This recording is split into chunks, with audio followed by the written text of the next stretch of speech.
Super! Changement de champ! C'est bien mes belettes! Bonjour, Sophie Cardois, ancienne agricultrice du côté de Segré dans le 49.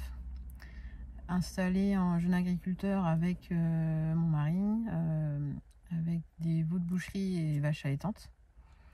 Donc c'était un projet de cœur qu'on a fait, nous impliquant cœur et âme pour ce projet. Donc on s'est installé en 2019 et on a subi 4 années de galères et de catastrophes. Suite à de nombreux mensonges, en faisant confiance à des gens qui sont censés faire leur métier dans la bienveillance et avec une conscience professionnelle. Donc on a fait 3 lots de veaux de boucherie qui se sont bien passés.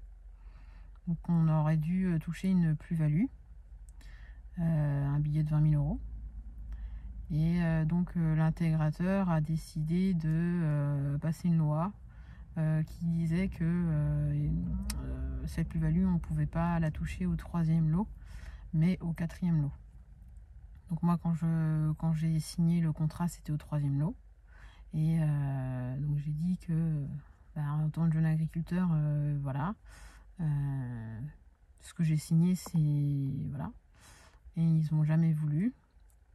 Et donc on est parti pour un 4e lot et le 4e lot a été merdique, avec des animaux en piteux état. On fait 72 veaux morts sur 400. Et donc ce qui a entraîné du coup la rupture du contrat par l'intégrateur, en nous disant que maltraitance animale, enfin bref. Donc le 5 août 2022, on reçoit un courrier de l'intégrateur qui nous met à la porte. Sachant que l'atelier veau était le revenu principal sur l'activité, puisque c'est les banques qui m'ont incité à construire un bâtiment veau, alors que moi je voulais voir des vaches allaitantes dehors, mais pour eux c'était pas rentable, mais uniquement pour eux. Donc en fait on ne pouvait pas s'en sortir, puisque l'activité veau était le revenu principal. Ce qu'il faut bien comprendre, c'est que les intégrateurs et les coopératives ont le droit de vie ou de mort sur les éleveurs. Donc c'est ce qu'ils ont fait pour nous. Et donc suite à ça, on fait cette vidéo aussi pour vous dire notre situation. Aujourd'hui on est à la rue. Voilà, je pense c'est ce que les intégrateurs et tous ces gros de ce milieu veulent faire, puisqu'on n'est pas les premiers, mais on ne sera pas les derniers. C'est un monde très mafieux, ça va jusqu'à, on peut même pas s'imaginer, et c'est quand on a les pieds et les mains entre guillemets dans la merde qu'on se rend compte de l'ampleur des dégâts, et il faut le vivre pour le croire. Voilà. Quand on était à la ferme, du coup, moi j'ai envoyé des courriers à l'Élysée, au gouvernement. Aujourd'hui, aucune réponse. On nous a juste envoyé la sous-préfète de Cholet pour nous faire taire, en disant qu'on faisait du chantage au suicide. J'ai également écrit un courrier à la FNSEA, donc à la présidente, qui habitait pas très loin de chez nous. Et madame Christiane Lambert, donc c'est un voisin qui est venu nous apporter son message. Madame Christiane Lambert ne se déplace pas pour des petits problèmes. Donc voilà le petit problème. Donc voilà, aujourd'hui ce qui se passe, c'est grave, c'est très grave. C'est une situation qui est dramatique.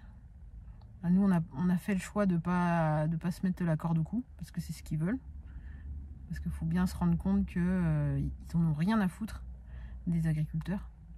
Ce qu'ils veulent, c'est le fric, et uniquement le fric. Ils ont besoin de nous pour créer leur petit business, mais le reste, ils peuvent nous laisser crever sur la paille. Ça leur fait ni chaud ni froid en fait. Et c'est ce que les agriculteurs doivent se mettre en tête en fait. Il faut l'intégrer ça. Se dire que demain, si vous êtes pendu ou si vous êtes à la rue, ils n'ont rien à faire. Rien à faire. On a fait appel à des assistantes sociales pour trouver un logement d'urgence depuis le 7 décembre 2023. Même un maire qui est au courant de notre situation, mais rien ne bouge. Donc voilà, en fait, c'est très lié. Et s'ils peuvent vous laisser crever, ils le feront. Donc c'est ça qu'il faut mettre en tête, c'est que le monde agricole est très mafieux. Il y a plein de magouilles de fait. Et ça va très loin. Ça va très très très loin. Il faut que les agriculteurs se mettent ensemble pour se battre, quoi. Pacifiquement, bien sûr. Mais il y a plein de choses à faire. Il faut faire des actions pacifiques, mais ensemble. Les agriculteurs, ensemble. Alors, je parle des vrais agriculteurs. Pas ceux qui ont un mandat ou qui ont des dessous de table. Ou, voilà. Les personnes qui sont de la terre. Les hommes et des femmes de la terre. Qui vivent leur passion. Voilà. Moi, je m'adresse à ceux-là. Il faut que vous soyez ensemble. Faites des actions pacifiques. Mettez votre ego, votre fierté de côté. Aujourd'hui, c'est grave ce qui se passe. Il faut être ensemble pour que le monde agricole puisse déjà pas mourir et qu'il renaisse dans la bienveillance. Je m'adresse aussi au grand public. Arrêtez de croire à ce qu'on vous vend comme rêve. On vous vend du rêve en vous disant que l'agriculture respecte les animaux, l'environnement, l'humain. C'est faux.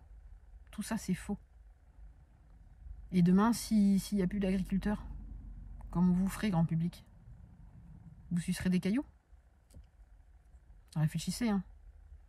Mais c'est maintenant qu'il faut agir. C'est maintenant. Parce que demain, il sera trop tard. Donc nous, on ne le fait pas pour l'argent, parce que sinon, ça se serait, je pense.